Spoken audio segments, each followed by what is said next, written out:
সম্মানিত ভিউয়ার্স, আসসালামু আলাইকুম।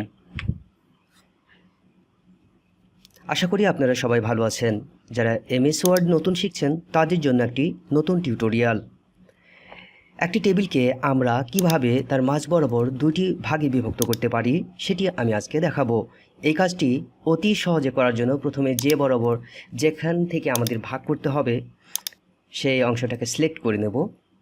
আমি যেভাবে সিলেক্ট করলাম আপনারাও ঠিক সেভাবেই সিলেক্ট করবেন। এরপরে কিবোর্ড থেকে কন্ট্রোল এবং শিফট বাটনটি চেপে রেখে, আবারও বলছি কন্ট্রোল এবং শিফট বাটনটি চেপে রেখে আপনারা এন্টার বাটনে ক্লিক করবেন। এন্টার বাটনে ক্লিক করার সঙ্গে সঙ্গে দেখবেন যে পুরো একটি টেবিল দুইটি টেবিলে বিভক্ত হয়ে গেছে। এটা একটি টেবিল এবং এটি আরেকটি টেবিল। ঠিক আছে, এভাবে আমরা দুইটি টেবিলকে মাঝ বরাবর বিভক্ত করতে পারি। আশা করি আপনাদের ভালো লেগেছে। পরবর্তী কোনো ভিডিওর জন্য অপেক্ষা করুন। ততদিন সুস্থ সুন্দর থাকুন। আসসালামু আলাইকুম।